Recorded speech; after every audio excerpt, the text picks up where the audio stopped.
There is a saying among the older species of the galaxy, a saying that was born long before humans ever stepped off their little blue world and into the stars.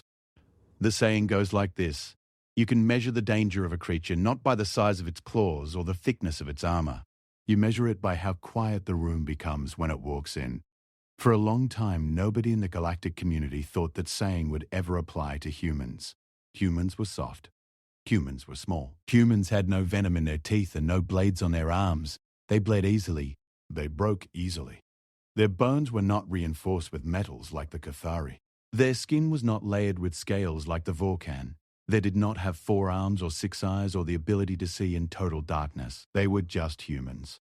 And for a long time, that was enough for the rest of the galaxy to look at them and laugh. But then a woman walked onto Galactic Coalition Station Veridon 7. And after that day, nobody laughed at humans again. Not once. Not ever. Her name was Sarah Voss. She arrived on a standard Earth shuttle. Nothing fancy about it. A small grey vessel with dull markings on its side that read UEN Resolute in faded white letters. The docking bay of Veridon 7 was always busy. Ships from a dozen different species came and went at all hours. Cargo haulers from the Nelvari homeworld. Patrol cruisers from the Cathari military fleet. Sleek black intelligence ships from the Telvari networks. And then there was this little human shuttle sitting between all of them like a stone among diamonds. Nobody paid attention to it at first. The docking officer on duty was a Vorcan named Hess. He was tall, nearly 8 feet. His body was covered in dark green scales, and his eyes were gold with vertical pupils like a reptile. He had been working at the docking bay for 11 years, and he had seen every kind of species walk through those doors. He had processed their paperwork. He had checked their weapons. He had waved them through or turned them away.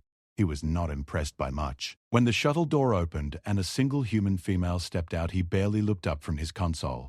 She was not tall, maybe 5 feet and 7 inches by human measurement. She had dark hair pulled back tight behind her head. Her uniform was plain, dark grey with a single patch on her left shoulder that showed the emblem of the United Earth Navy, a blue circle with a sword through the center of it. She carried one bag over her right shoulder and nothing else. Hess glanced at her for half a second, then looked back at his screen. "Name?" he said without interest. "Commander Sarah Voss," she replied. Her voice was calm, not loud, not soft, just flat and even, like someone who was used to answering questions in exactly that tone. Hess typed her name into the system. A file came up. Most of it was redacted. Entire sections were blacked out. Classification levels that Hess did not even have clearance to read. He frowned slightly, but did not say anything about it. Humans were new to the Coalition. Their files were always incomplete or restricted.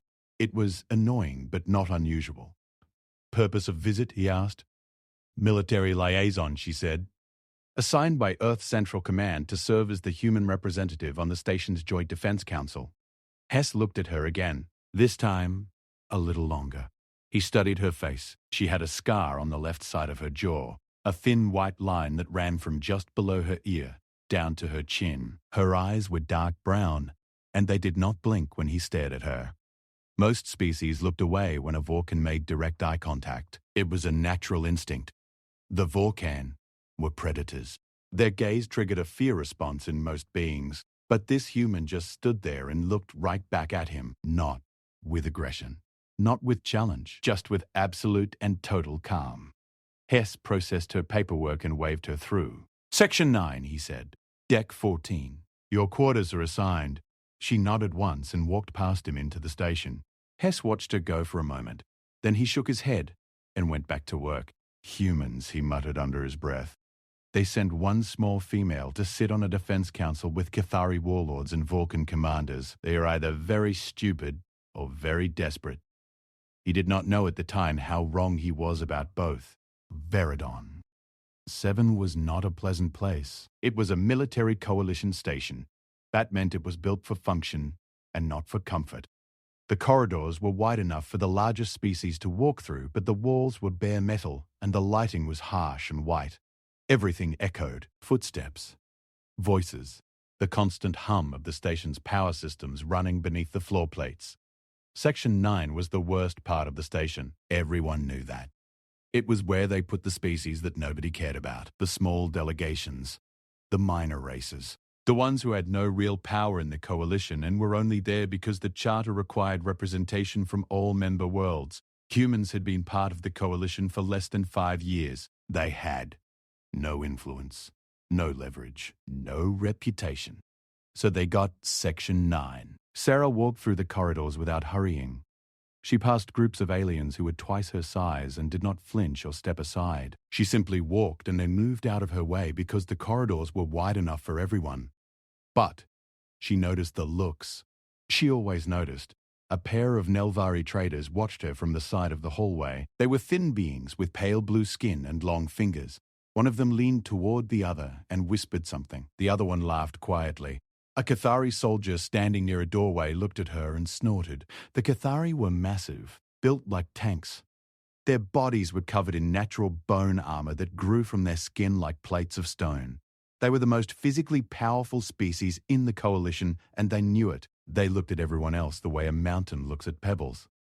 Sarah ignored all of them and found her quarters. The room was small, a single bed, a desk, a screen on the wall that served as both a communication terminal and a data display, a narrow window that looked out at the stars.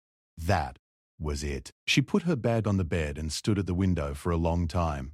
Nobody on this station knew who she was. Nobody knew what she had done, and she preferred it that way, at least for now. The first meeting of the Joint Defense Council was held the following morning in a large chamber at the center of the station. The room was circular, with a high ceiling and seats arranged in tiers around a central platform. Each species had its own section. The Cathari had the largest section. Then the Vorkan. Then the Telvari. Then the Nelvari. And at the very bottom, near the back of the room, there was a single seat for the human representative. Sarah took her seat without complaint. The council was led by a Cathari warlord named Drax. He was enormous even by Cathari standards, over 9 feet tall, with bone plates so thick across his chest that they looked like slabs of concrete. His voice was deep and it rumbled through the room like distant thunder when he spoke. He opened the meeting by discussing the security situation along the outer rim of Coalition space. Pirate factions had been increasing their raids. Supply lines were being disrupted. 2 colony stations had gone dark in the last month and no one knew why. Drax spoke about these things with authority and confidence. He laid out patrol routes. He assigned sectors. He gave orders. And the other representatives listened and nodded. When he was finished, he looked around the room and his eyes landed on Sarah. "And who are you?" he said. The room went quiet. Not because the question was unusual, but because of the way he asked it. There was a sharpness in his voice, a deliberate weight behind it. He was not asking because he did not know. He was asking because he wanted her to know that she was nothing. Commander Sarah Voss, Sarah said from her seat, United Earth Navy, assigned as military liaison to this council. Drax stared at her for a long moment. Then he made a sound that was something between a laugh and a growl. "The humans send 1 female, he said. 1, to sit at a table with species who have been fighting wars since before your kind learned to stand upright." He looked at the other representatives. Some of them smiled. Some of them looked uncomfortable. "Tell me, human, what exactly do you bring to this council?" Sarah did not stand up. She did not raise her voice. She just looked at him with those calm, dark eyes and said, "Perspective." Drax snorted again. "Perspective," he repeated. He turned back to the rest of the council and continued the meeting as if she had not spoken. But Sarah was not bothered. She had expected this. She had been briefed on the Cathari before she left Earth. They respected strength and nothing else. Words meant nothing to them. Rank meant nothing unless it was earned through combat. And to a species that weighed 1,000 pounds and was covered in bone armor, a human female was not something to be respected. Not yet.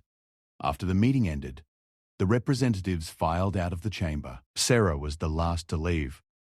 As she walked through the corridor towards Section 9, she heard heavy footsteps behind her. She did not turn around. A hand the size of her entire torso came down on her shoulder and stopped her. She turned and looked up. It was Drax.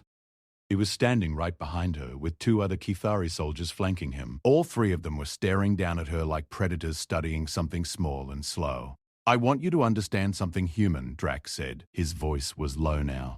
Not for the council chamber, just for her. This station is not a place for your kind. You are here because the charter says you must be.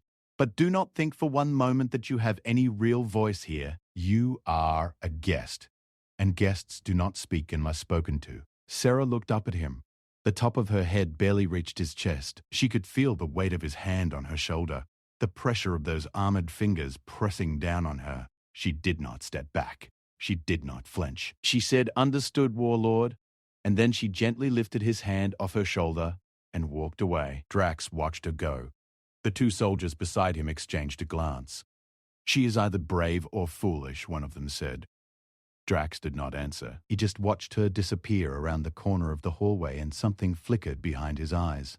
It was not respect, not yet. But it was something close to curiosity, because in all his years as a warlord, no one had ever removed his hand from their shoulder and walked away as if nothing had happened. That night in Section 9, Sarah sat at her desk and opened her personal terminal. She typed in a series of codes and connected to a secure channel back to Earth. A face appeared on the screen. An older man with grey hair and sharp blue eyes. Admiral Corvin, head of Earth Central Command Special Operations Division. "How is the station?" he asked. "What I expected," Sarah said. "They do not take us seriously." "Give it time," the Admiral said. "You are not there to make friends, Commander. You are there to observe, to assess, and if the situation requires it, to act. But only if the situation requires it. Do you understand?" Sarah nodded. There was a pause. Then the Admiral leaned forward slightly. "Sarah," he said, and his voice was softer now, more personal. "I know what we are asking of you. I know what you have been through.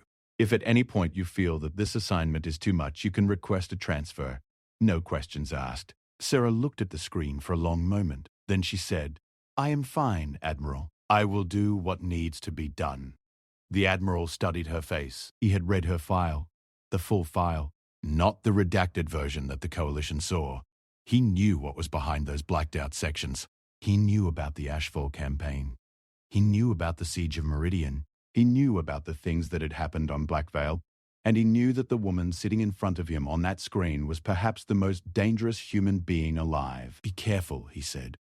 She ended the call and turned off the terminal. Outside her window, the stars burned cold and silent in the void. In the mess hall the next day, Sarah sat alone at a small table near the wall. She had a tray of standard ration food in front of her. It was not good. Coalition rations were designed to be edible by as many species as possible, which meant they tasted like nothing in particular. But she ate without complaint. The mess hall was crowded. Groups of aliens sat together in clusters organized by species. The Cathari had the largest table at the center of the room. The Vorkan had a long table near the east wall. The Nelvari sat in a quiet corner talking softly among themselves. The Telvari were nowhere to be seen. They usually were not. Telvari preferred to eat alone. Era ate in silence and watched. She noticed things. Small things. The way the Cathari soldiers deferred to Drax even in casual settings. The way the Vorkan mercenaries at the east table kept their weapons visible on the table in front of them as a show of dominance. The way the Nelvari traders flinched whenever a Cathari walked past them. She noticed the power dynamics, the unspoken rules, the hierarchy that governed this station. And at the very bottom of that hierarchy was her. A group of Vorkan mercenaries stood up from their table and walked toward the food dispensers. Their path took them past Sarah's table. The one in front was large even for a Vorkan. Thick green scales. Gold eyes. A scar across his snout that suggested he had been in more fights than he could count. He stopped at her table and looked down at her. "You are the human," he said. Sarah looked up at him. "I am," she said. He tilted his head. His gold eyes moved over her body the way a predator assesses prey. "You are small," he said. "I am," she said again. The Vorkan grinned. His teeth were sharp and numerous. "Tell me, human," he said, "on your world, do your females fight? Or do they hide behind your males?" The mess hall had gone quieter. Other species were watching now, listening. Sarah put down her fork and looked at the Vorkan directly. "On my world," she said, "everyone fights, male and female. It does not matter. When something threatens us, we all respond the same way." The Vorkan laughed, a harsh barking sound. "And how do you respond?" he asked. Sarah held his gaze for a long moment. "Completely," she said. The Vorkan stopped laughing. Something in her voice had changed. Just for a second. Just long enough for him to feel it. A coldness. A weight. Like looking into a dark room and realizing something was looking back. He stared at her for another moment. Then he snorted and walked away with his group. But as he sat back down at his table, he glanced back at her one more time. And Sarah went back to eating as if nothing had happened. In the intelligence section of the station, a Telvari officer sat at a console and stared at a screen. His name was Ryan. He was thin and pale, with large dark eyes that saw everything, and a mind that forgot nothing. The Telvari were the intelligence species of the Coalition. They gathered information. They analyzed it. They catalogued every being that set foot on every Coalition station in the galaxy. It was his job to know everything about everyone. And right now he was looking at the file of Commander Sarah Voss, the file that was almost entirely redacted. Ryan did not like redacted files. That made him uncomfortable. In his experience, the more blacked out lines a file contained, the more dangerous the person behind those lines was. He had filed a request with Earth Central Command for the full dossier. The response had come back in less than an hour. It was the fastest rejection he had ever received. Not just a denial, but a priority sealed denial with a warning attached. The warning was simple. It said, "Do not pursue this inquiry further." Ryan leaned back in his chair and stared at the screen. In 23 years of intelligence work, he had never received a warning like that. He looked at the blacked-out sections of the file. There were fragments visible between the redactions. Single words, phrases, dates. He could see the word ashfall. He could see the numbers 47 and the word days. He could see the phrase soul surviving, and then the rest was black. He could see the word meridian, and then nothing. He could see the word black veil, and beneath it a classification level that he did not even know existed. Rhea closed the file and sat in the dark for a long time. Then he pulled up the station's internal surveillance feeds and found the camera that covered Section 9. He watched the human sitting alone in her quarters, staring out the window at the stars. And for the first time in a very long career, Ryan felt something he had not felt in years. He felt uneasy. 3 weeks passed on Veridan. 7 and nothing changed in the way the station treated Sarah Voss. She attended every council meeting. She sat in her small seat at the back of the chamber. She listened to the Cathari give orders and the Vorkan demand larger patrol zones and the Nelvari request more trade protections. She took notes on her datapad. She asked questions when appropriate, and every single time she was either ignored or dismissed. Drax had made his position clear from the first day. Humans were guests, nothing more. They had no fleet worth mentioning, no territory worth defending. No military history that the Coalition recognized. In the eyes of the Kethari and most of the other species on the station, the humans had been allowed into the Coalition as a courtesy, a formality, like inviting a child to sit at the table with adults and hoping they would stay quiet. Sarah did not argue. She did not protest. She simply did her work and kept her eyes open. But other things were happening on the station, things that Sarah noticed and that most others did not. The pirate raids along the outer rim were getting worse. In the 3 weeks since Sarah had arrived, 2 more colony outposts had gone dark. Communication arrays were being destroyed. Supply convoys were being hit with increasing precision. Whoever was behind the attacks knew the Coalition's patrol schedules. They knew where the gaps were.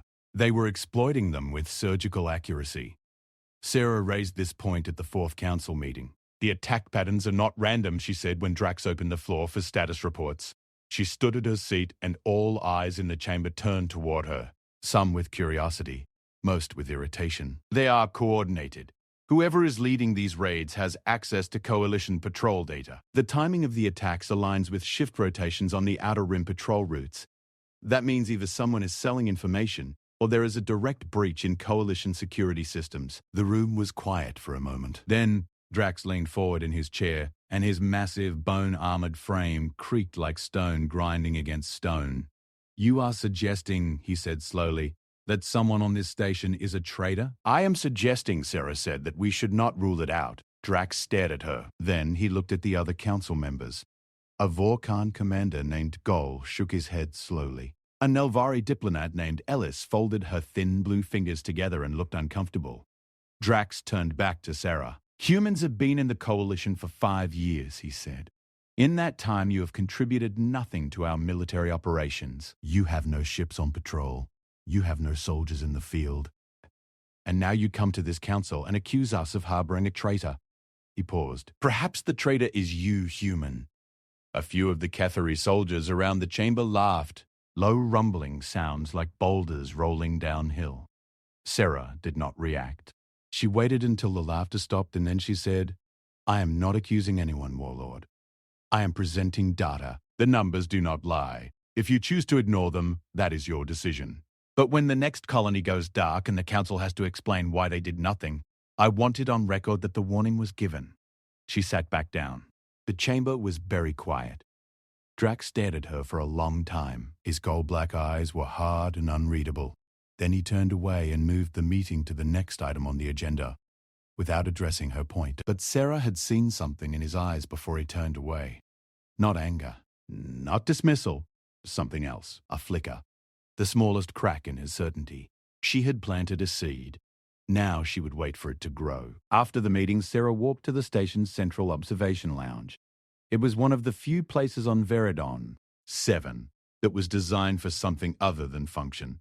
The room had wide, curved windows that looked out into the void. There were seats arranged in small groups, and the lighting was softer here, warmer. It was where the station's inhabitants came when they needed to think or when they wanted to feel something other than metal walls and recycled air.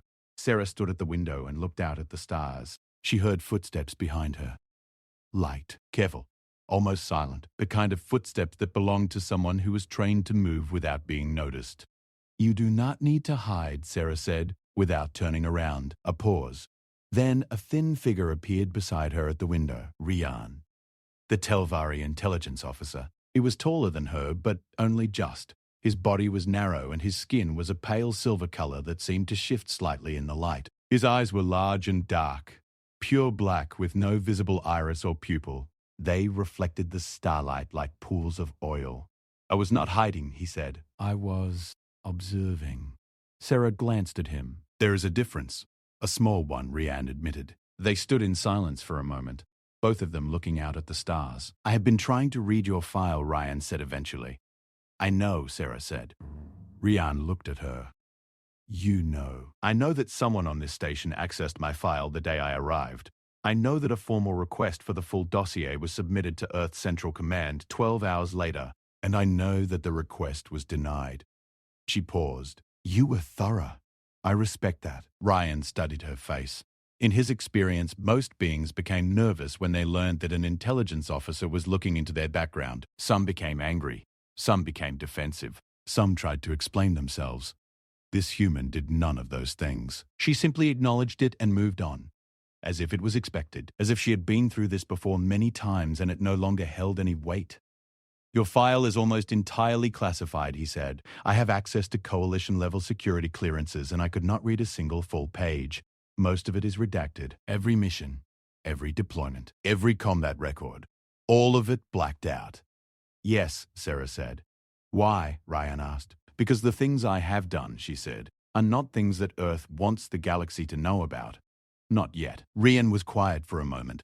Then he said, "I found fragments between the redactions. I am good at finding fragments. I saw the word ashfall. I saw the word meridian. I saw the word black veil." He watched her face carefully when he said those words. He was looking for a reaction, a twitch, a change in breathing, anything. Sarah's expression did not change, not even slightly, but something shifted in her eyes. Something deep and far away, like a door opening in a dark room and then closing again before the light could get in. "Those are just words," she said. "They're not just words," Ryan said. "I have been in intelligence for 23 years, Commander. I know what classification levels mean. I know what it takes for a file to be sealed at the level yours is sealed at. Whatever happened on those missions was significant enough for your entire government to decide that no one in the galaxy should ever know about it. That does not happen for ordinary soldiers." "I never said I was ordinary," Sarah replied. She said it without arrogance, without boasting. She said it the same way someone might say the sky is dark in space. A simple fact. Nothing more. Rian looked at her for a long time. "I will find out eventually," he said. "It is what I do." Sarah turned away from the window and looked at him directly. Her dark brown eyes met his black ones, and for a moment neither of them blinked. "Be careful what you look for, Ryan," she said. "Some files are classified for the protection of the people who might read them, not for the protection of the person they are about." She walked away and left him standing at the window alone. Ryan did not move for several minutes. He just stood there looking at the stars and thinking about what she had said. Some files are classified for the protection of the people who might read them. In all his years, he had never heard anyone say that about their own record. And the worst part was that she had not said it as a threat. She had said it as a warning, a genuine, honest warning, as if she was trying to protect him from something, and that scared him more than anything else. The days continued to pass and the situation on the outer rim continued to deteriorate. 2 more supply convoys were destroyed. A mining station was raided and its entire crew of 40 Nelvari workers were killed. The pirates were getting bolder, more organized, more violent. The council met in emergency session. Drax stood at the center of the chamber and his voice was thunder. "We will send a strike force," he declared. 2 Cathari warships and a Vulcan assault carrier. "We will patrol the outer rim in force and we will crush these pirates where we find them." The council agreed. Everyone agreed with Drax. Everyone always agreed with Drax. But Sarah raised her hand. Drax looked at her with visible annoyance. "What is it, human?" "A direct patrol force is what they expect," Sarah said. "They have been studying our patterns for months. If we send ships along the standard approach corridors, they will see us coming and scatter. We will chase shadows and accomplish nothing." "And what do you suggest?" Drax asked. His voice was heavy with sarcasm. "I suggest," Sarah said, "that we send a small team, not a fleet, a surgical insertion team. We drop them near the last known attack site and we let them track the pirates back to their base. Once we find the base, we call in the fleet and end it in one strike." The room was quiet. A Vulcan commander named Gol shook his massive scaled head. "A small team against a pirate faction that has been destroying entire convoys. That is suicide." "Not if the team is good enough," Sarah said. Drax leaned forward. "And who would lead this team?" "I would," Sarah said. The chamber erupted into murmurs. Some of the species were whispering among themselves. Others were shaking their heads. Drax stared at Sarah, and for the first time since she had arrived on the station, there was no mockery in his eyes, just pure disbelief. "You," he said, "one human female. You want to lead a tracking team into pirate territory." "I am not asking to go alone," Sarah said. "Give me a small squad, 4 or 5 soldiers from whatever species you choose.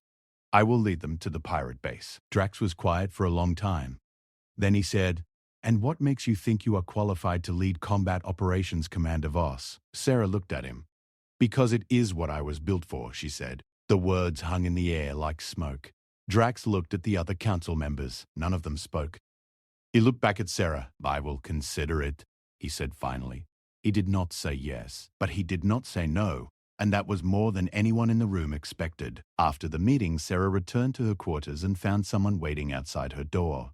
It was not Ryan. It was not Drax. It was someone she had not met before. He was a Cathari, but smaller than most. Still over 7 feet tall and still covered in bone plates, but he lacked the massive build of the warriors. His armor plates were thinner, lighter. He looked more like a scout than a soldier. "Commander Voss," he said. His voice was rough but not hostile. "My name is Torrin. I serve as a tactical specialist in the Cathari military division aboard this station." Sarah looked at him and waited. Torrin shifted slightly. He seemed uncomfortable.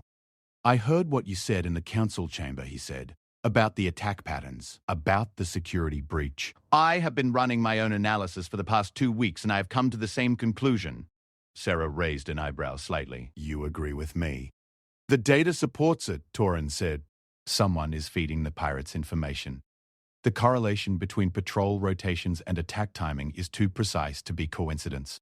I calculated the probability at less than 0.3%. "And you have not taken this to Drax," Sarah said. Torrin looked away. "I am not in a position to challenge the warlord," he said. "My rank does not allow it. In Cathari military structure, a tactical specialist does not question a warlord's decisions. Not publicly." "But you are telling me," Sarah said. Torrin looked at her. "You "I'm not Ketheri," he said. "You are not bound by our hierarchy, and you are the only one on this station who seems to be asking the right questions." LA7. Sarah studied him for a moment. Then she nodded. "Come inside," she said, and opened her door. "I think we have a lot to talk about." They spent the next 3 hours going over data. Torrin had compiled detailed logs of every attack along the Outer Rim for the past 6 months. He had mapped the timing of each raid against the Coalition's internal patrol schedules. The correlations were obvious once you laid them side by side. Someone with access to the Coalition's defense network was selling information to the pirates. There was no other explanation. "Do you have any suspects?" Sarah asked. Torrin hesitated. Then he said there are only a handful of people on this station with access to the full patrol schedule. The council members, their senior aides, and the communications officers who transmit the schedules to the fleet. "That is still a lot of people," Sarah said. "Yes," Torrin agreed. "But I have noticed something else. After every schedule change, there is a transmission spike from the station's secondary communications array. The array is not supposed to be in active use. It was designated as a backup system 3 years ago. Someone is using a dead channel to send the data," Sarah said. Torrin nodded. Sarah leaned back in her chair and thought. "Can you trace the signal?" she asked. "Not from my console," Torrin said. "I do not have the clearance." "But the intelligence section would," Ryan Sarah said quietly. "You know the Telvari officer?" Torrin asked. "He has been watching me since I arrived," Sarah said. "He is curious, and curious people can be useful." She stood up and looked at Torrin. "I need you to keep this between us for now," she said. "If there is a traitor on this station and they realize we are looking for them, they will disappear. Or worse, they will accelerate whatever they are planning." Torrin stood as well. His bone plates creaked slightly as he straightened to his full height. "I understand," he said. "But Commander, if this goes wrong..." "It will not go wrong," Sarah said. And the certainty in her voice was so complete that Torrin found himself believing her without question. It was a strange feeling. The Cathari did not believe in humans. They did not trust them. They did not respect them. But something about this woman made him want to follow her. He did not understand why. Not yet. Later that night, Sarah made another secure call to Admiral Corvin. She reported what she had found. The Admiral listened without interrupting. When she was finished, he was quiet for a long time. "A mole on a coalition station," he said finally. "That is a serious accusation." "It is not an accusation yet," Sarah said. "It is a hypothesis, but the data supports it strongly.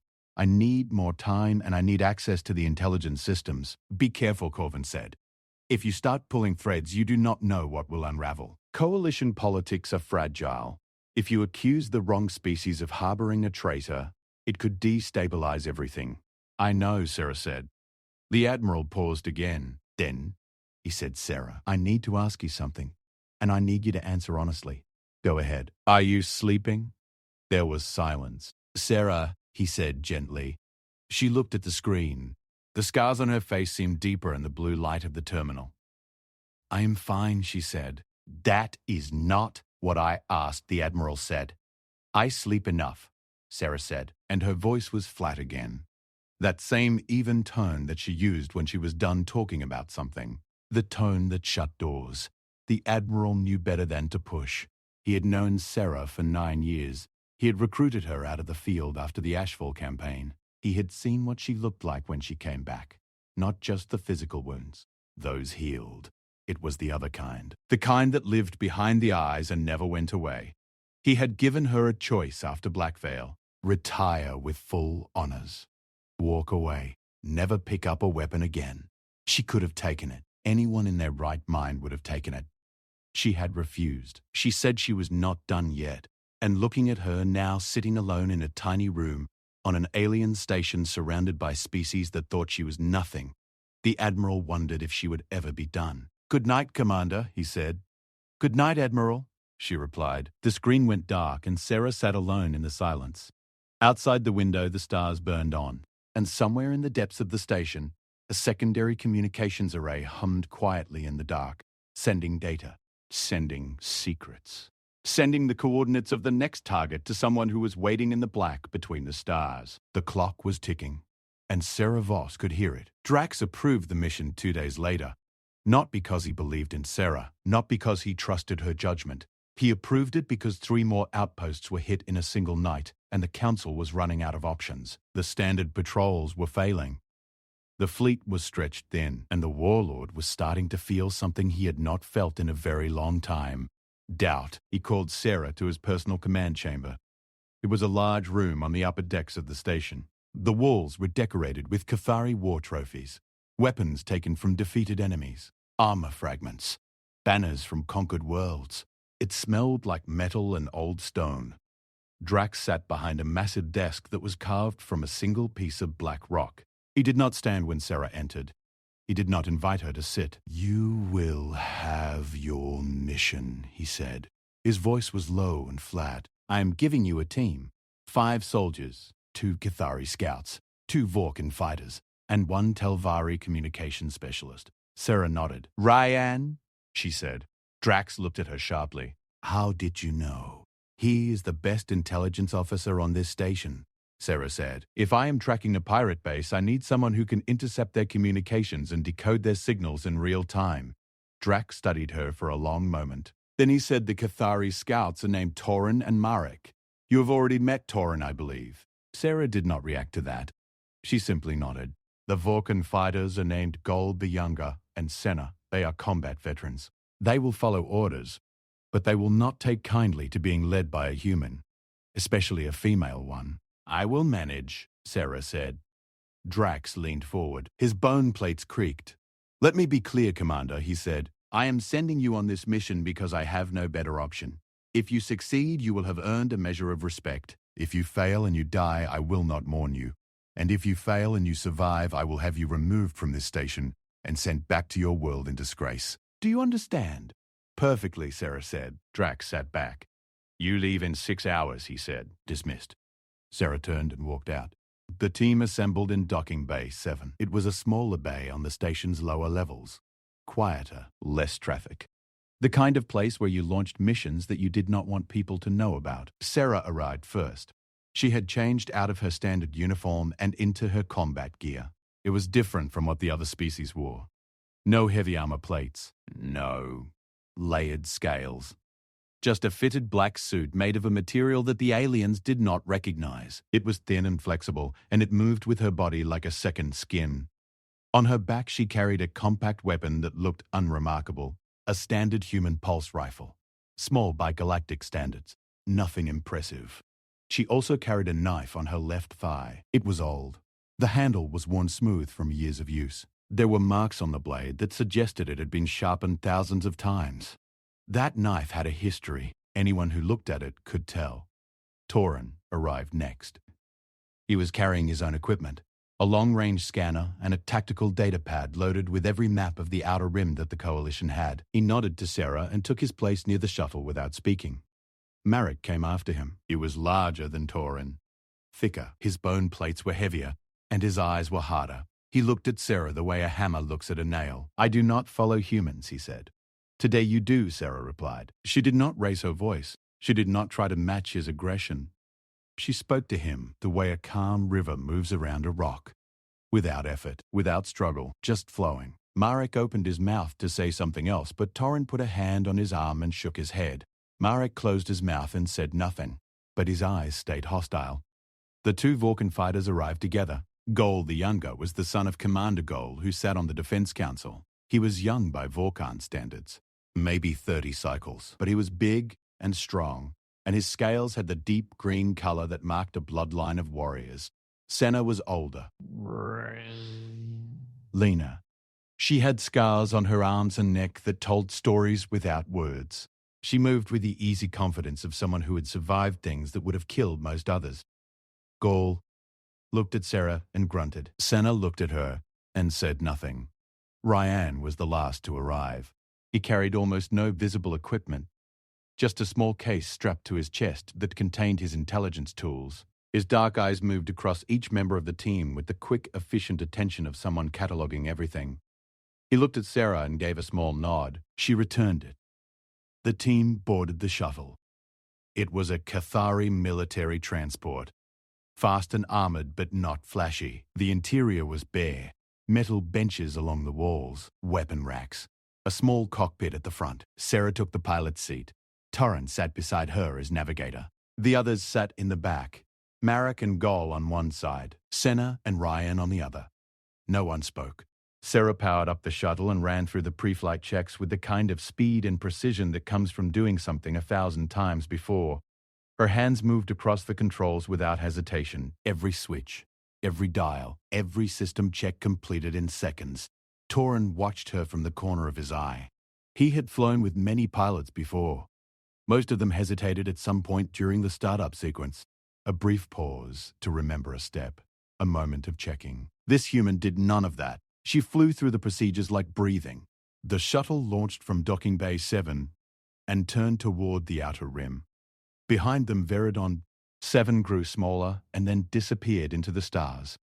The flight to the last known attack site took 14 hours. During that time, Sarah did not sleep. She sat in the pilot's seat and monitored the shuttle systems and the surrounding space. Every few minutes, she adjusted their course slightly, tiny corrections. The kind that most autopilot systems would not bother with, but that Sarah made manually as if she could feel the right path through the void. In the back of the shuttle, the team rested. Some of them slept. Marek leaned against the wall with his arms crossed over his chest and his eyes closed. Gol cleaned his weapon, a large Vorkan pulse cannon that was nearly as big as Sarah herself. Senna sat perfectly still and stared at the ceiling. Rian did not sleep. He sat with his intelligence case open on his lap and worked in silence. His long, pale fingers moved across holographic displays that only he could see. He was scanning communications frequencies, listening, searching for patterns. After 8 hours, he stood up and walked to the cockpit. "I have something," he said to Sarah quietly. She looked at him. "There is a repeating signal on a low-frequency band," he said. "It pulses every 47 minutes. The origin point is somewhere in the Grave Nebula. That is a dead zone. No coalition patrols, no mapped routes, no stations. Nothing that we know of," Sarah corrected. Ryan nodded. "Exactly." Sarah adjusted their course toward the Grave Nebula. The Grave Nebula was named by the Nelvari centuries ago. It was a vast cloud of dust and gas that stretched across a region of space roughly 2 light-years wide. The dust was dense enough to block most sensors and scramble navigation systems. Ships that flew into the Grave Nebula tended to get lost. Some of them came back out, many did not. It was the perfect place to hide. The shuttle entered the outer edge of the nebula, and immediately the sensor readings became unreliable. Static filled the screens. Ghost signals appeared and vanished. The navigational computer stuttered and displayed conflicting data. Shera shut off the autopilot and flew manually. In the back, Marek stood up and looked through the cockpit door. "What is happening?" he demanded. "We are entering the nebula," Sarah said. "Sensors are compromised. I will fly by eye and instrument backup." Marek stared at her. "You are flying blind," he said. "I have done it before," Sarah said. And something in the way she said it made Marek sit back down without another word. Sarah flew the shuttle deeper into the nebula. The dust cloud thickened around them. Visibility dropped to almost nothing. The shuttle's exterior cameras showed only swirling darkness lit by occasional flashes of energy from the nebula's core. She flew for 3 more hours. During that time, she did not speak. She did not look away from the viewport. Her hands were steady on the controls. Her breathing was even. She was locked in, focused with an intensity that the others could feel like heat from a fire. Ryan watched her from the navigator's seat and thought this is what she was built for. Not meetings. Not politics, not sitting in council chambers being ignored by alien warlords. This, the darkness, the danger, the unknown. This was where she lived. And then the nebula thinned, and they saw it. Hidden in the heart of the dead zone. It was large, much larger than they expected. It was not a makeshift pirate base built from scrap and stolen parts. It was a proper military installation. Armored, fortified, bristling with weapon emplacements and surrounded by a fleet of at least 30 ships of various sizes. The cockpit was silent. Senna was the first to speak from the back. "That is not a pirate base," she said. Her voice was tight. "That is a military forward operating base. Someone built this. Someone funded this." Sarah stared at the station through the viewport. Her eyes moved across its surface, counting weapons, counting ships. Assessing. Ryan was already working. His fingers flew across his equipment. He was intercepting communications from the station, decoding them. His face changed as he read the data. "Commander," he said, and there was urgency in his voice for the first time since Sarah had known him. "These communications are using coalition encryption protocols, not modified versions, not copies. The actual current protocols. The same ones we use for internal military transmissions." Sarah looked at him. "Whoever built this station," Ryan said, "has direct access to the Coalition's entire communication network. This is not just a mole feeding information to pirates. This is an organized infiltration at the highest level." Sarah's jaw tightened. The scar on the left side of her face seemed to deepen in the dim light. "Can you identify the source?" she asked. Ryan worked for another minute. Then he stopped. His large dark eyes went wide. "The encryption key," he said. "Every council member has a unique key assigned to their position. The key being used to encrypt these transmissions belongs to..." He paused. "Who?" Sarah said. Ryan looked at her. "Councillor Ellis," he said, "the Nelvari delegate." The shuttle was very quiet. Sarah turned back to the viewport and looked at the station again. Marek stood up from his seat. "What do we do?" he said. And for the first time there was no hostility in his voice when he addressed Sarah. Just the straightforward question of a soldier who needed orders. Sarah was quiet for a moment. Then she said, "We need proof. Hard evidence that we can bring back to the council. Intercepted communications are not enough. They can be denied. We need something physical." "You want to board that station?" Senna said from the back. Her voice was flat, not disbelieving, just assessing. Sarah looked at the team. All 5 of them were watching her. The 2 Cathari scouts, the 2 Vulcan fighters, the Telvari intelligence officer, all of them waiting for her to speak. "Here is what we're going to do," Sarah said. "Ryan, you will stay on the shuttle and monitor their communications. If anything changes, if they detect us, you let me know immediately. Torin, you will pilot the shuttle and keep it hidden in the nebula dust at the edge of sensor range. The rest of us will take the secondary pod and approach the station from below. There is a maintenance access point on the lower hull. I can see it from here. We go in quiet. We get the evidence. We get out." "And if they find us?" Gaul asked. "Then we fight," Sarah said. Gaul looked at her. He was easily 3 times her mass. He had fought in a dozen campaigns.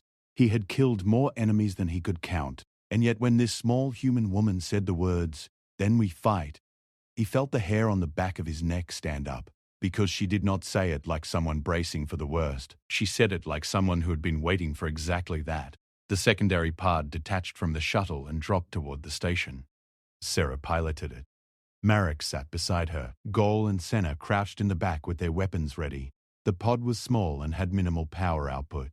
Against the background radiation of the nebula, it would be nearly invisible to sensors. Sarah guided it beneath the station's hull and found the maintenance access point she had spotted from the shuttle. A hatch. Standard design. Emergency use only. She docked the pod and sealed the connection. "Weapons ready?" she said. The team armed themselves. Marek drew a massive Cathari war blade from his back. It was 3 feet long and the edge hummed with a faint energy field. Gull hefted his pulse cannon. Senna pulled out twin blades that curved backward like talons. "Dever, Dever, Dever, Dever, Dever, Dever." Sarah drew her knife. Marek looked at it. "That is your weapon," he said. Sarah did not answer. She opened the hatch and dropped into the station. The interior was dark and cold. The maintenance corridors were narrow. Too narrow for the Cathari to move comfortably, but they managed by turning sideways and pressing through. The walls were metal. The floor was grated. The air smelled like oil and ozone. Sarah moved first. She moved in a way that the others had never seen a human move before, completely silent. Her feet made no sound on the metal grating. Her body flowed through the narrow spaces like water. She checked corners without stopping. She cleared junctions with quick, precise movements of her head and weapon. She was not cautious. She was not hesitant. She moved with the absolute certainty of someone who had done this so many times that it was no longer a skill. It was instinct. Marek watched her from behind and felt something cold settle in his stomach. He had trained with the best scouts in the Cathari military. He had seen stealth specialists who could move through enemy territory without making a sound. This human was better than all of them. They moved through the maintenance corridors for 20 minutes. Sarah led them upward through the station's levels, following a route that she seemed to be calculating in real time based on the structure of the corridors. and the sounds echoing through the walls. She held up a fist. Everyone stopped. Voices ahead, speaking in a language that the team's translators identified as a pirate dialect, a mix of Nelvari and Vorkan trade speech. 2 voices, maybe 3, coming from around the next corner. Sarah looked back at the team. She held up 2 fingers. Then she pointed at herself. The others watched. She moved around the corner and disappeared. There was no sound, nothing, not a cry, not a struggle, not a footstep. 5 seconds later, she reappeared and waved them forward.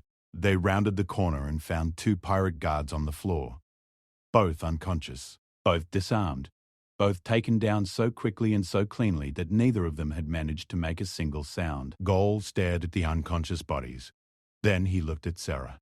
She was already moving forward. She had not even broken stride. Senna moved up beside Gol and whispered she did not even use the knife. Gol said nothing, but from that moment on, he stopped thinking of Sarah Voss as a small human female. He started thinking of her as the team leader. They reached the station's central data core after another 10 minutes. It was a secured room behind a heavy blast door. Sarah studied the door for a moment. Then she pulled a small device from her belt. Something human-made. Compact. Unassuming. She pressed it against the door's locking mechanism and waited. 8 seconds later, the door opened. Inside the data core was a room filled with holographic displays and storage units. Information was flowing across the screens. Patrol schedules, ship movements, colony locations, supply route timings, all of it coalition data, all of it classified. And at the center of it all was a terminal with the Nelvari diplomatic seal displayed on its screen. Sarah walked to the terminal and inserted a data extraction device. Ryan, she said through her comm, I am downloading their central database. Can you confirm you are receiving? Confirmed. Ryan's voice came back through the comm. Clear signal. Data is streaming. This is everything, Commander. Patrol schedules, communication logs, financial records, transaction histories showing payments from Councillor Ellis's personal accounts to the pirate command structure. This is more than enough proof. Sarah watched the download progress. 60%, 70, 80. An alarm went off. The station lights turned red. A siren wailed through the corridors. They know we are here, Marek said. He raised his warblade. Sarah pulled the extraction device from the terminal. 93% downloaded. It would have to be enough. We move, she said. Now. Back the way we came. Double time! The team moved. Fast, through the corridors, back toward the maintenance hatch. Behind them, they could hear boots on metal. Many boots, coming from multiple directions. Sarah led them through the narrow passages with the same fluid speed she had shown before. But now she was faster. Now there was a different energy in her movement. Not panic. Never panic. Just acceleration. Like a machine shifting into a higher gear. They reached a junction and found it blocked. 6 pirate fighters standing in the corridor, armed, ready. Sarah did not slow down. She hit the first one before he could raise his weapon. Her knife flashed in the red light. She dropped him in a single motion and moved to the second. The second fired at her and missed because she was not where he aimed. She was already beside him, already past his guard, already dropping him to the floor. Marek charged into the remaining 4 with his warblade roaring. Gol opened fire with his pulse cannon. Senna's twin blades carved through the air. In 12 seconds, the corridor was clear. Sarah was already running toward the maintenance hatch. Blood on her knife, not hers. They reached the pod. They piled in. Sarah sealed the hatch and launched. Behind them, the station's weapon systems were coming online. Turrets tracking, missiles arming. Sarah flew the pod through the station's weapon fire the way she flew through everything else, with calm, precise certainty. Explosions bloomed around them. The pod shook. Metal groaned. Warning lights flashed. She did not flinch. She did not hesitate. She threaded the pod through the fire and into the nebular dust, and the station sensors lost them in the static. Torren brought the shuttle in, and they docked. The pod sealed against the shuttle's hull, and Sarah was in the pilot's seat before the docking clamps had finished cycling. The shuttle turned and burned hard for open space. Behind them, the pirate fleet was scrambling, ships launching from the station, fighters spreading out in search patterns. But the nebula was thick, and the shuttle was small. and Sarah knew how to fly in the dark. 20 minutes later, they cleared the nebula and jumped to faster-than-light speed. The shuttle was quiet, everyone breathing hard. Narek had a burn on his arm where a shot had grazed him. Gol was checking his weapon. Senna was sitting with her eyes closed and her twin blades resting on her knees. Sarah sat in the pilot's seat and stared at the stars streaking past the viewport. Ryan walked up from the back and stood beside her. "We have the proof," he said. "Every transaction, every communication, every order. Councillor Illis has been funding and coordinating the pirate attacks for at least 2 years. She used her position on the council to sell patrol data, and she used the profits to build that station." Sarah nodded. Ryan looked at her. In the cockpit, she asked. "When you took down those 2 guards in the corridor," he said, "you moved faster than my eyes could track." "I was watching through the corridor camera on my scanner. I replayed it 3 times, and I still could not follow your movements." Sarah said nothing. "What are you, Commander Vos Rian?" asked Sarah, looked at him. "I am a human," she said, and she turned back to the stars. The shuttle docked at Veridon, 16 hours later. Word had already spread. Not about the evidence against Councillor Elise. That was still classified. But word about the mission itself had leaked the way things always leaked on a military station. Through whispers. Through glances. Through the quiet conversations that happened in corridors and mess halls when the officers were not listening. Everyone knew that a small team had gone into the Grave Nebula. Everyone knew that the team had been led by the human, and everyone knew that they had come back alive. That alone was enough to change the tone. When Sarah walked through the docking bay with her team behind her, the usual stares were different. Before they had looked at her with amusement or pity or dismissal. Now there was something else in those eyes. Not respect yet, not quite, but the absence of mockery, the absence of laughter, the absence of the assumption that she was nothing. It was a small shift. But Sarah felt it. She delivered the data extraction device to Drax personally in his command chamber. The warlord sat behind his stone desk and said nothing as Ryan connected the device to a display console and began showing him the evidence.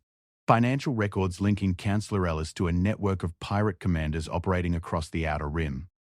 Communication logs showing that she had been providing detailed coalition patrol schedules in exchange for regular payments routed through 17 different shell accounts on neutral worlds. Tactical documents proving that the pirate base in the Grave Nebula had been constructed with materials purchased using funds that Ellis had embezzled from the Nelvari trade delegation's operating budget. It was thorough. It was complete.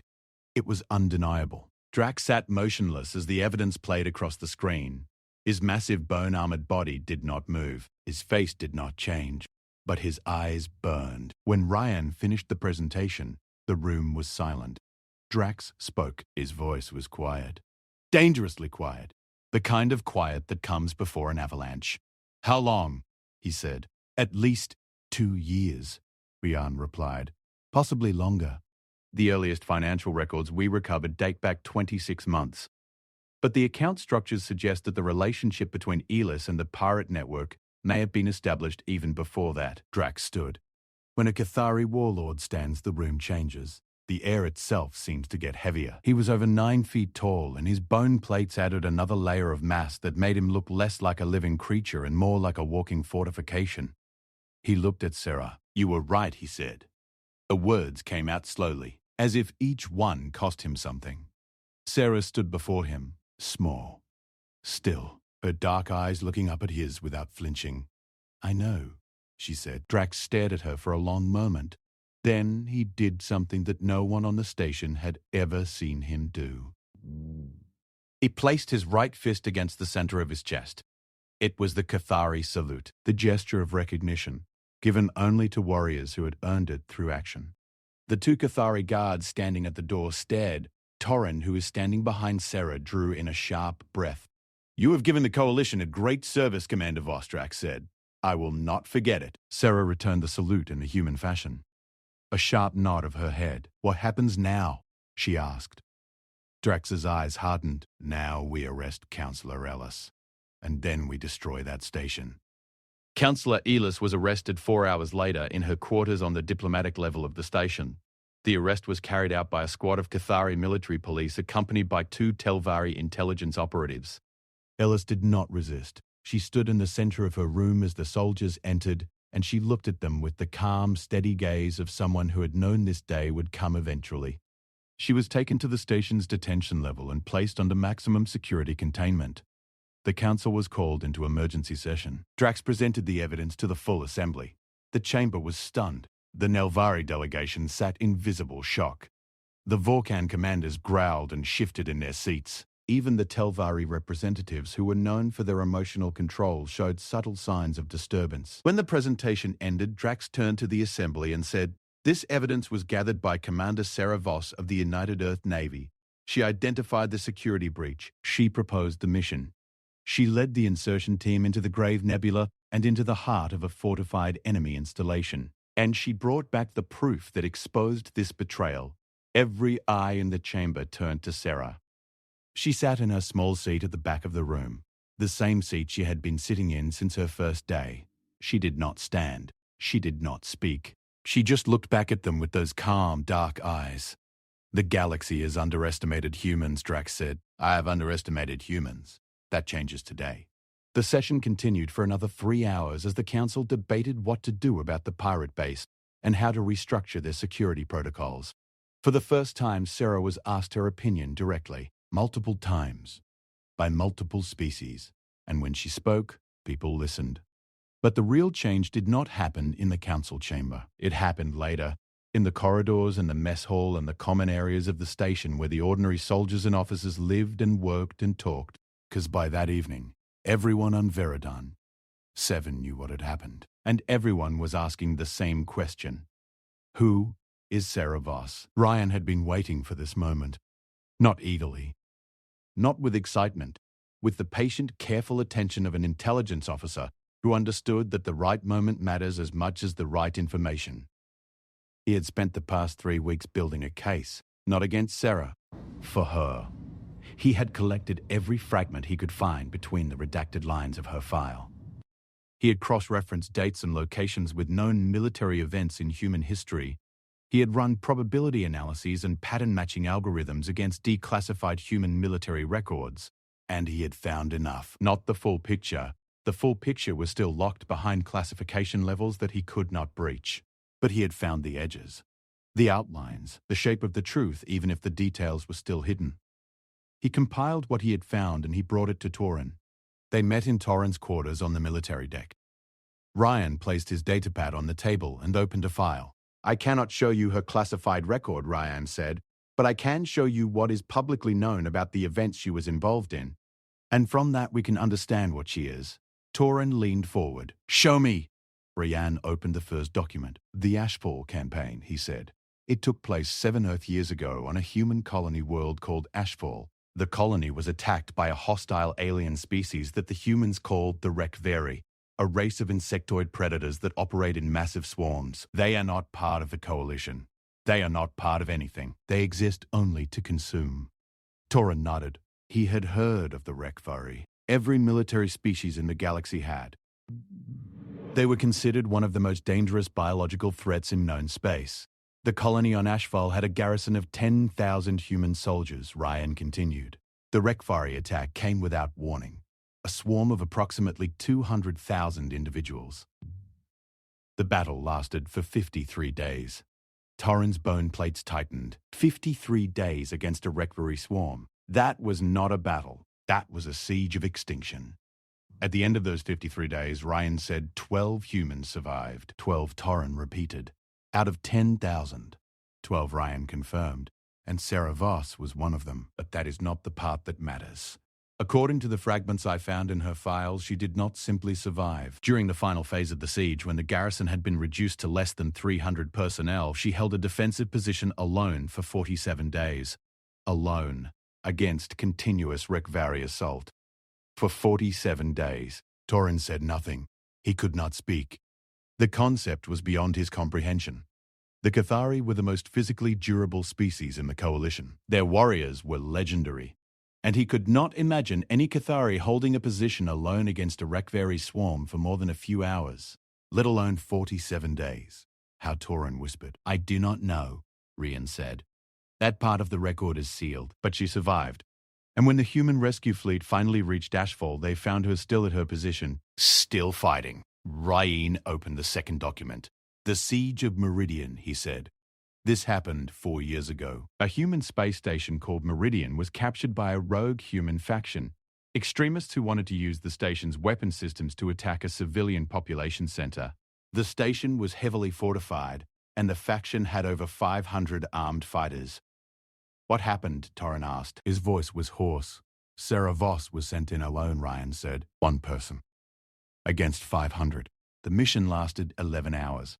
At the end of those 11 hours, the faction's entire command structure had been eliminated. Every single leader, every officer, every decision maker, removed. The remaining fighters surrendered within 30 minutes of losing their command chain. Torrin stared at the datapad. One person, he said. One person, Ryan said. 11 hours, 500 enemies, and she walked out under her own power at the end of it. There was a long silence, and Black Veil Torrin said. Ryan closed his eyes for a moment. Then he opened them. Black Veil is where my information ends, he said. The classification level on Black Veil is something I have never encountered before. It is not just sealed, it is buried. Whatever happened there is considered so sensitive that the humans created an entirely new security protocol just to contain it. He paused. But I found one fragment, Ryan continued. One piece of data that slipped through the redaction. A single line in an after-action report that was partially declassified 3 years ago and then reclassified 6 months later. Someone made a mistake and left it visible for a brief window, and I found it in an archive cache. What did it say? Torrin asked. Ryan looked at him. It said, Operation Black Veil, outcome. Total asset denial. Single operative deployment. Casualties sustained by operative. 17 critical wounds. Operative status active. Torrin processed the words, total asset denial, in military language that meant the complete destruction of the target. Everything, every structure, every system, every person.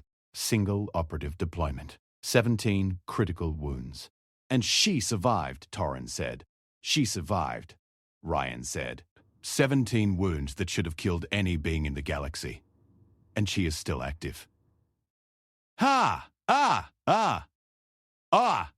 Ah! She is still serving. She is sitting in a room on this station right now, probably looking out her window at the stars. They sat in silence for a long time. Then Torrin said, the others need to know. Ryan nodded. I know, he said. The information spread through the station like a shockwave, not the classified details. Ryan was careful about that. He shared only what was publicly known or what could be reasonably inferred from declassified records. But even that was enough. By the next morning, every soldier on Veridon, 7 had heard some version of the story. The Ashfall campaign, 47 days alone against a Recavery swarm. The Siege of Meridian, 1 operative against 500. Black Veil, 17 critical wounds, still alive, still fighting. The reactions were varied. The Nelvari went quiet. They were not a warrior species. They were traders and diplomats.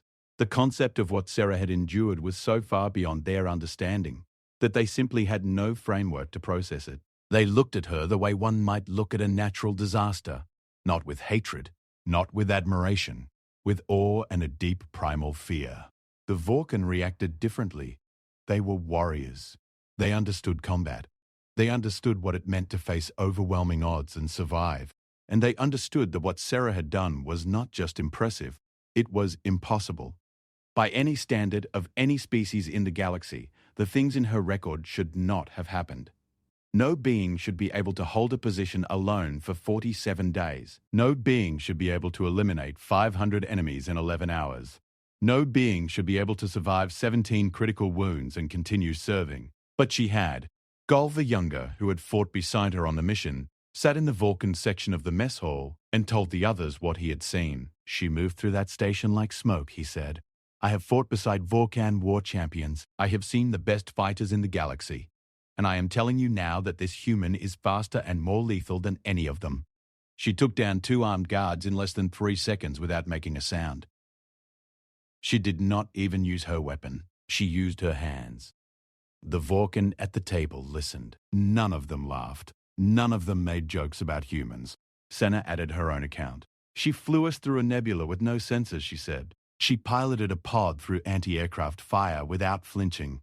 She fights like she has no fear, not because she is reckless, because she has already been through things so terrible that nothing in this galaxy can scare her anymore. Marak, the Cathari scout who had refused to follow a human on the first day, sat at his own table and said nothing to anyone. But when a younger Cathari soldier made a dismissive comment about humans in his presence, Marak grabbed the soldier by the arm and pulled him close. "Do not speak about things you do not understand," Marak said. His voice was barely a whisper. "I watched that woman walk into a fortified enemy base with nothing but a knife, and she cleared the way for us as if it was nothing, as if she had done it 100 times before, 'cause she has. You do not know what she is. None of us knew, but I know now, and I am telling you, do not ever make the mistake of thinking she is weak." The soldier said nothing. He just nodded and walked away quickly. Drax heard the stories. He heard them from his officers, from his guards, from every corner of the station. And that evening he did something he had not done in years. He sat alone in his command chamber, and he thought. He thought about the small human female who had walked onto his station and quietly and patiently, and without any display of aggression or ego, proceeded to do what his entire military command had failed to do. She had identified the threat. She had proposed the solution. She had led the mission. She had completed the objective. And she had done it all while being disrespected and dismissed at every turn. He thought about the fragments of her combat record. A woman who had faced a Rekvari swarm alone for 47 days. A woman who had single-handedly dismantled a 500-person military faction. A woman who had survived 17 critical wounds on a mission so classified that the humans had invented new ways to hide it. And she had sat in that little chair at the back of his council chamber and said one word when he asked her what she brought to the table. Perspective. Drax let out a long, slow breath. He had been a warlord for 30 years. He had fought in wars that had shaped the political landscape of the galaxy. He had broken armies. He had conquered worlds. He was the most feared Cathari alive. And he understood now with absolute clarity that if Sarah Voss had decided to be his enemy instead of his ally, he would not have seen her coming. Nobody would have. He reached for his console and opened a communication channel. "Commander Voss," he said. A pause. Then her voice, calm. "Even. Always even. Warlord. Report to the council chamber at 0700 hours tomorrow," he said. "I am convening a special session to discuss the restructuring of the Defense Council's command authority." "Understood," Sarah said. Drax paused. Then he added, "Your seat has been moved. You will sit at the primary tier, with the rest of the command staff." There was a brief silence. "Thank you, Warlord," Sarah said. Drax ended the call. He sat in the dark for a long time after that. In her quarters, Sarah stood at her window and looked at the stars. She had heard the stories circulating the station. She knew what people were saying about her. About Ashfall, about Meridian, about the fragments of her record that Ryan had pieced together. She was not angry. She had expected it eventually. Information always finds a way out. That was the nature of secrets. They do not want to stay hidden. She pressed her hand against the cold glass of the window and looked at her reflection. The scar on her jaw. The lines around her eyes that had not been there 7 years ago before Ashfall. The darkness in those eyes that would never go away.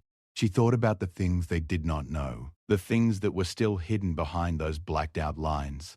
The things that the word blackveil actually meant. She thought about the faces of the people she had lost. The soldiers who had died beside her on Ashfall while she kept fighting. The ones who had called her name in the dark and then gone silent one by one until she was the only voice left. She thought about Meridian and the 11 hours she had spent inside that station, moving through corridors, opening doors, doing what needed to be done, not because she wanted to, because no one else could.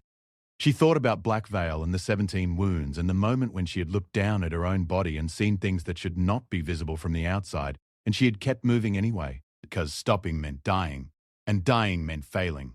And failing was not something Sarah Voss knew how to do. She closed her eyes. The stars burned on outside her window, cold and distant and eternal. And Sarah Voss stood in the dark and breathed and waited for the morning. The destruction of the pirate base in the Grave Nebula was carried out 3 days after Counselor Alyssa's arrest. Drax assembled a combined fleet of 8 Cathari warships and 4 Vulcan assault cruisers. It was the largest joint military operation the Coalition had conducted in over a decade. Sarah did not lead the fleet. She did not need to. The mission was straightforward now. The base had been found. Its location was known. Its defenses had been mapped during the insertion mission. All that remained was the application of overwhelming force, and the Cathari were very good at that. The fleet entered the Grave Nebula and engaged the pirate station with a coordinated assault that lasted less than 2 hours. The pirate ships scattered. Some tried to fight and were destroyed. Some tried to flee deeper into the nebula and were hunted down by Vulcan pursuit craft. The station itself was reduced to debris by concentrated bombardment from the Cathari warships. When it was over, Drax stood on the bridge of his flagship and watched the wreckage drift through the dust cloud, and he felt satisfied for the first time in months. But the real work was happening back on Veridon. 7. Councillor Illis's arrest had sent shockwaves through the Coalition. A council member had been exposed as a traitor, a Nelvari diplomat, one of the founding species of the Coalition. The political implications were enormous. Emergency sessions were held daily. The Nelvari delegation was in crisis. Their remaining representatives scrambled to distance themselves from Ellis and to reassure the other species that the betrayal was the act of one individual and not a reflection of the Nelvari as a whole. Sarah watched all of this from her new seat on the primary tier of the council chamber. She listened to the debates. She observed the power shifts. She noted the alliances forming and fracturing as each species tried to position itself in the aftermath. She did not speak often, but when she did, the room went quiet. That was new. Ryan visited her quarters on the evening after the fleet returned from the Grave Nebula. He stood at the door and waited until she opened it. "May I come in?" he asked. Sarah stepped aside and let him enter. He sat at her desk. She stood by the window.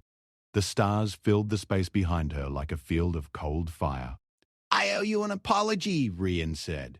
Sarah raised an eyebrow slightly. "When you first arrived on this station, Ryan said I looked at your file and I saw the redactions, and my first instinct was suspicion. I thought you were hiding something dangerous, something that could threaten the Coalition. I treated your classified record as a problem to be solved. I did not consider that the things hidden in that file were hidden because they represented pain. Your pain." Sarah looked at him for a long moment. "You were doing your job," she said. "Yes," Ryan said, "but I could have done it with more respect." Sarah turned to the window. The light from the stars caught the scar on her jaw and made it glow faintly white. "The information you found," she said. "The fragments about Ashfall and Meridian and Black Veil. How much of that did you share with the station?" "Only what was publicly available or reasonably inferable," Ryan said. "I did not breach any classification barriers. I shared enough for people to understand the scope of your service, not the details." Sarah nodded slowly. "That is more than I would have chosen to reveal," she said. "But I understand why you did it." Ryan hesitated. Then he asked the question that had been burning in him since the first day he had looked at her file. "Commander," he said, "what happened on Black Veil?" Sarah was quiet for a very long time. Outside the window, a cargo ship drifted past the station. Its running lights blinked red and white against the void. "Black Veil," she said finally, "was a colony world in a system that does not appear on any map. The humans who lived there had been there for 12 years, completely off-grid. No contact with Earth. No registration with any government. They had built their own settlement, their own society, their own way of life." She paused. When Earth Central Command learned about the colony, they sent a diplomatic team to make contact. The team never reported back. A second team was sent. Same result. A third team found the first 2 teams dead. All of them, every member. Killed in ways that suggested organized, deliberate violence. Ryan listened without moving. "The colony had been taken over," Sarah continued. "A group within the settlement had seized control. They had weapons, advanced weapons that they should not have had. They had fortified the entire colony, and they had taken the civilian population hostage. Over 4,000 men, women, and children being held in the central habitat." She closed her eyes. The group's leader issued a demand. He wanted Earth to withdraw from the Galactic Coalition.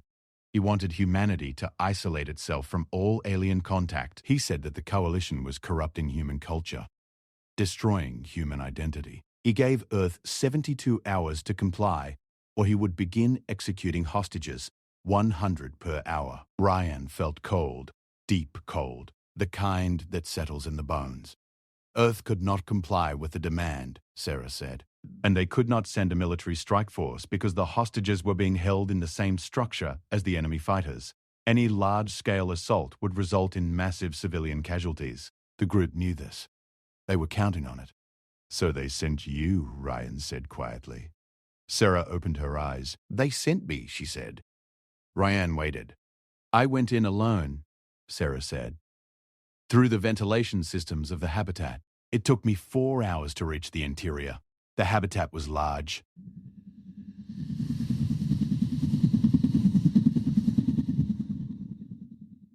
Multiple levels. The fighters were spread throughout, mixed in with the hostages, using them as shields. She spoke in that flat, even voice that she always used, but there was something beneath it now, something heavy, like a river flowing over stones. I spent the next 7 hours moving through that habitat, level by level, room by room. I identified every fighter, every weapon cache, every explosive charge they had planted, and I removed them. Removed, Ryan repeated. Sarah looked at him. I killed them, she said, one at a time, in silence, in the dark, while 4,000 civilians slept in the rooms around me. I killed 89 people over the course of 7 hours, and not one of the hostages ever knew I was there. The room was very quiet. The last 3 fighters were in the command center with the leader, Sarah said. They had dead man switches wired to explosive charges throughout the habitat. If any of them released the switches, the entire colony would have been destroyed. Ryan stared at her. I had to take all 4 of them simultaneously, she said. 4 targets, 4 dead man switches. And I had 1 knife and 2 hands. How, Ryan whispered. Sarah reached down and touched the handle of the knife on her thigh. The old knife with the worn handle and the blade that had been sharpened 1,000 times. I threw the knife, she said. It hit the leader in the throat. Before it landed, I was already on the second fighter. I caught his switch with my left hand as he dropped. The third fighter turned and fired at me. The shot went through my shoulder, but I had already reached him. I took his switch with my right hand. The 4th fighter was faster than the others. He hit me 7 times before I got to him. 3 rounds in my torso, 2 in my leg, 1 in my arm, 1 that grazed my head. I caught his switch with my teeth because both my hands were full. Ryan could not move. He could not breathe. Then I stood there, Sarah said, in that room, holding 3 switches, 1 in each hand, 1 in my mouth, bleeding from 17 wounds. And I waited. I waited for 40 minutes until the extraction team arrived and disarmed the charges. She paused. I did not lose consciousness, she said. I could not.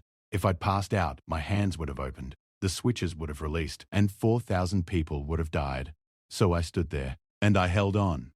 Ryan sat in her small desk chair and stared at this human woman who stood before him in the starlight, small, scarred, quiet. A woman who had held 4 dead man switches with bullet holes in her body for 40 minutes because the alternative was the deaths of 4,000 innocent people. He understood now why the file was classified.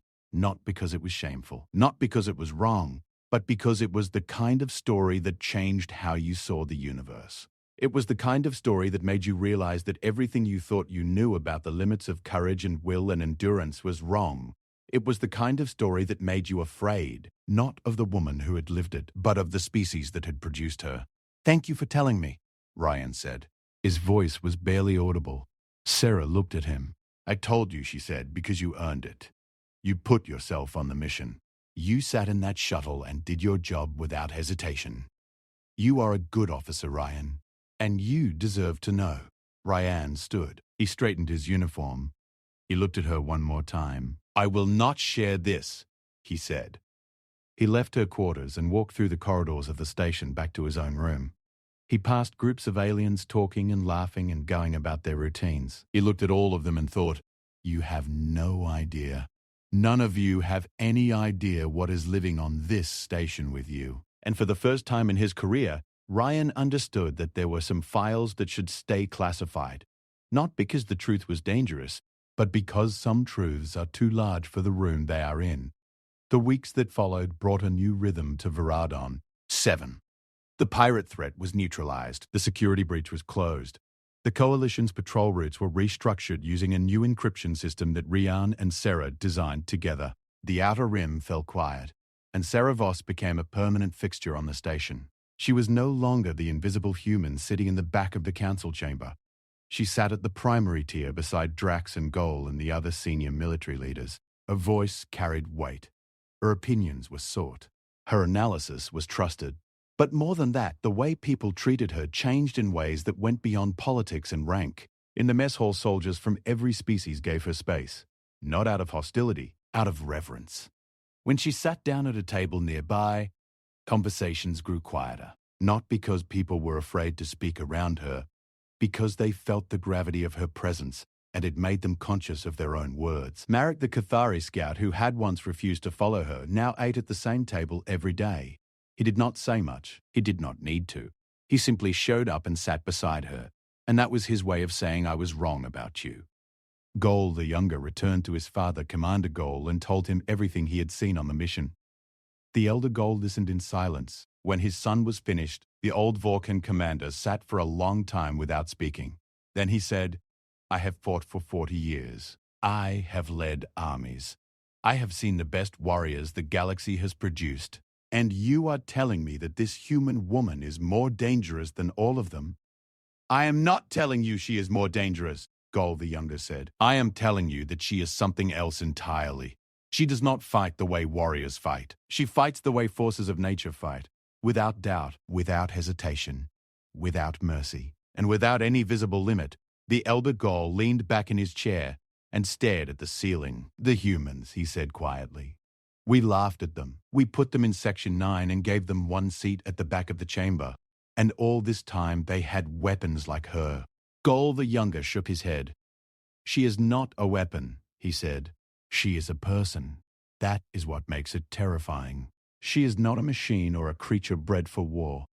She is a woman who loves looking at the stars and eats bad food without complaining, and has scars that tell stories that would break anyone else. She is a person who chose to keep fighting when every bone in her body was broken, and every reason to stop was screaming at her. That is not what a weapon does. That is what a human does." The elder Goal was quiet for a very long time after that.